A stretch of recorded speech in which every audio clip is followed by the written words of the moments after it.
అయ్యో! పాలకంతా ఉప్పుమయమైపోయింది. ఇప్పుడు ఏం చెయ్యాలి దేవుడా! ఇప్పుడేం చెయ్యాలి? ఏంటండి అలా చూస్తున్నారు?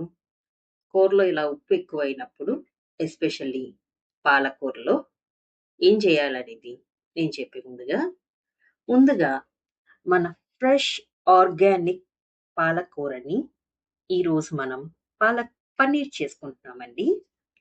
సో, ఆ రెసిపీ నేను మీతో షేర్ చేసుకుంటాను. అండ్ అలాగే ఈ వీడియోలో ఇంకా కొన్ని బోలెడన్ని కబుర్లు మీతో చెప్తానండి.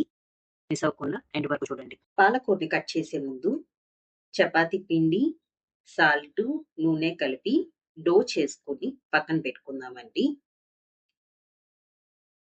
చపాతీస్ కోసం. ఇప్పుడు మన పాలకూరని కట్ చేద్దాము. నేను పూర్తిగా వేర్లతో సహా తీయకుండా కరెక్ట్‌గా వేర్ల మొదలుకి కొద్దిగా పై వరకు ఉండి కట్ చేస్తున్నానండి. అలా ఉంచటం వల్ల మళ్ళీ అవి చిగుర్లు వేస్తాయి. మళ్ళీ మనకి పాలకూర అనేది గ్రో అవుతూ ఉంటుంది. సో, నేను అలాగా అక్కడి వరకే కట్ చేస్తున్నాను. పాలక్ పన్నీర్‌కి మనకి పాలకూర అనేది కొంచెం ఎక్కువగా కావాలండి. సో, నేను ఇక్కడి నుంచి ఇక్కడి వరకు మీరు చూడగలిగితే ఈ పార్ట్ వరకు మొత్తం పాలకూర అనేది కట్ చేసేసాను. ఇలా మనం కట్ చేసి పెట్టుకున్న పాలకూరని నీట్‌గా వాష్ చేసేసి ఒక బాండీలో 2, 3 గ్లాసుల వాటర్ తీసుకొని, కొద్దిగా నీటిని మరగనిచ్చిన తర్వాత, వాష్ చేసి పెట్టుకున్న పాలకూరని అందులో వేసి, బాగా ఉడకనివ్వాలండి. కొద్దిగా పాలకూరంతా కొద్దిగా ఉడికేంత వరకు అటు ఇటు టాస్ చేసుకుంటూ ఉండాలి. మీరు చూసినట్టయితే నేను అటు ఇటు టాస్ చేసుకుంటూ ఉన్నాను పాలకూర మొత్తం ఉడికేంత వరకు. వన్స్ పాలకూర అనేది ఉడికిన తర్వాత చాలా మంది ఏం చేస్తారంటే, అదే బాండీలో ఉంచేసి వాటర్ కూల్ అయిపోయిన తర్వాత మిక్సీ వేసేస్తారు. అలా వేయకుండా పాలకూర అంతా ఉడికిన తర్వాత ఇంకొక బాండీలో గాని, చిన్న బౌల్‌లో గాని ఒక 2, 3 గ్లాసుల నార్మల్ వాటర్ తీసుకోండి. ఇలా ఉడికిన పాలకూరని కొద్దిగా ఆ బాండీలోకి షిఫ్ట్ చేసుకోండి. ఇక్కడ చూసినట్టయితే గనక ఇలా ఉడికిన దాన్ని నేను కొద్దిగా బాండీలోకి షిఫ్ట్ చేసుకున్నాను. నార్మల్ వాటర్ ఉన్న వాటిలోకి. అలా ఒకసారి చేసి చూడండి. పాలక్ ఖచ్చితంగా మీకు టెక్స్చర్ అయితే డిఫరెన్స్ తెలుస్తుంది వండిన తర్వాత. అండ్ ఒక ప్లేట్‌లో ముందుగానే తరిగి పెట్టుకున్న వెల్లుల్లిపాయలు, వెల్లుల్లిపాయలైతే నేను కాస్త ఎక్కువే తీసుకున్నానండి. ఎందుకంటే పాలక్‌లో అదే టేస్ట్ వస్తది ఎక్కువ శాతం వరకు. అల్లం కూడా కొద్దిగా చాప్ చేసుకున్నాను. And paneer cubes. మరీ లావుగా ఉందని చూడకండి. అతుక్కునున్నాయి. నేనైతే కొంచెం పెద్దగానే కట్ చేసుకున్నాను. మీరు ఇంకొంచెం చిన్నగా కట్ చేసుకోవచ్చు. నాకు కొంచెం అన్‌ఈవెన్ షేప్స్ వచ్చినియి. నో ఇష్యూస్ తినేది నేనే కాబట్టి.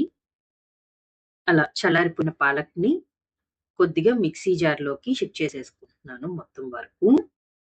పాలక్‌లోకి పచ్చిమిర్చి అనేది గనక నార్మల్లీ ఈ పాలకైతే గనక ఒక 5 పచ్చిమిర్చి సరిపోతుంది. కానీ నేనిక్కడ ఎక్కువ తీసుకున్నాను. ఎందుకంటే ఈ పచ్చిమిర్చి ఘాటు ఉండట్లేదు. అందుకే ఒక 7, 8 వరకు తీసుకున్నాను నేనైతే గనక. మీరైతే గనక 4 ఘాటు ఉండేవైతే తీసుకొని నీట్‌గా గ్రైండ్ చేసేసుకొని పక్కన పెట్టుకోండి. ఒక బాండీ తీసుకొని కొద్దిగా బాండీ హీట్ అయిన తర్వాత డీప్ ఫ్రైకి సరిపడా ఆయిల్ అనేది అందులో వేసుకోండి. నేనైతే గనక ఇంతవరకు ఆయిల్ అనేది తీసుకుంటున్నాను. వన్స్ ఆయిల్ అనేది వేడెక్కిన తర్వాత పన్నీర్ క్యూబ్స్ అనేవి అందులో వేసుకోండి. కొద్దిగా పన్నీర్‌ని గోల్డెన్ బ్రౌన్ కలర్ వచ్చేంత వరకు వేయించుకోండి. అలా వేయించుకొని పక్కన పెట్టుకోండి. ఎక్కువగా వేగనివ్వకండి. కర్రీ టేస్ట్ అనేది డిఫరెంట్ అయిపోతుంది. సో, నేను ఆల్రెడీ డీప్ ఫ్రైకి చేసిన ఆయిల్‌నే వాడుతున్నాను మళ్ళీ. ఆల్రెడీ బాండీలో ఒక టీ స్పూన్ ఆయిల్ ఉన్నట్టుంది. సో, నేనొక 3 స్పూన్‌ల ఆయిల్ అనేది తీసుకుంటున్నానండి. టోటల్ ఒక 4 స్పూన్‌ల ఆయిల్ తీసుకొని, నేను ముందుగానే చాప్ చేసి పెట్టుకున్న వెల్లుల్లిపాయలు, అలాగే అల్లం, ముందుగానే చాప్ చేసి పెట్టుకున్న ఆనియన్స్ కూడా వేస్తున్నానండి. నేను జస్ట్ ఒక పాయ మాత్రమే తీసుకున్నాను. ఎందుకంటే ఎక్కువ ఆనియన్స్ వేసినా అదొక స్వీట్‌నెస్ వస్తది. కొద్దిగా పసుపు యాడ్ చేసుకొని, పసుపు వేసి ఉల్లిపాయలు వేగిన తర్వాత ధనియాల పొడి, గరం మసాలా, జీరా పౌడర్ 3 అందులో వేయాలండి. చూడండి సాడ్ ఫేస్ వేసుకొని ఎలా చూస్తున్నాయో అవి కూడా. ఛానల్ కాస్త సబ్స్క్రైబ్ చేసుకోండి. అప్పుడే కదా నేను పెట్టే వీడియో నోటిఫికేషన్స్ మీకొచ్చేది.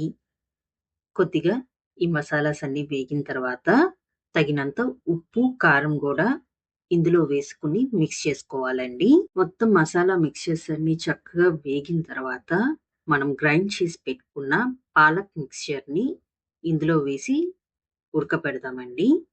కొద్దిగా టైం పడుతుంది. సో, ఈలోపు మనం ఆల్రెడీ ప్రిపేర్ చేసి పెట్టుకున్న డోని చపాతీస్ కింద రెడీ చేసేసుకుందాము. పాలక్ కొద్దిగా ఉడుకుతుంది అన్నప్పుడు మీకు మరీ అనిపిస్తే గనక కొద్దిగా వాటర్ యాడ్ చేసుకొని ఉడకబెట్టుకోండి.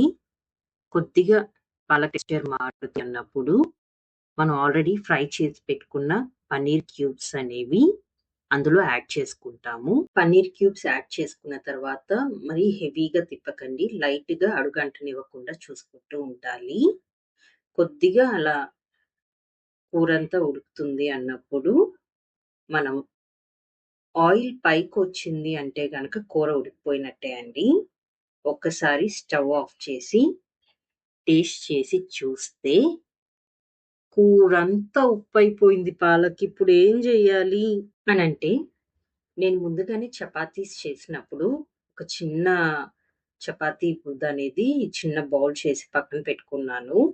ఇప్పుడు ఆ ఉండని తీసుకొచ్చి కూరలో వేసి కాసేపు అలా కూరలో దాన్ని ఉండనివ్వాలండి. అప్పుడు ఆ సాల్ట్‌నెస్ అంతా ఆ చపాతీ ముద్ద పీల్చేసుకుంటుంది. సో, అప్పుడు మనకి సాల్టీగా అనిపిచ్చదు కూర మటుకు. సో, కాసేపటి తర్వాత చక్కగా ప్లేట్‌లో తీసుకొని మన చపాతీస్, పాలక్ పన్నీర్ కర్రీతో హ్యాపీగా మనం తినేయటమేనండి. సో, ఈరోజు నా వీడియో మీకు నచ్చితే గనక please do like, share and subscribe. ఇట్లు మీ ఇంటి పిల్ల శ్రావణి. Thank you.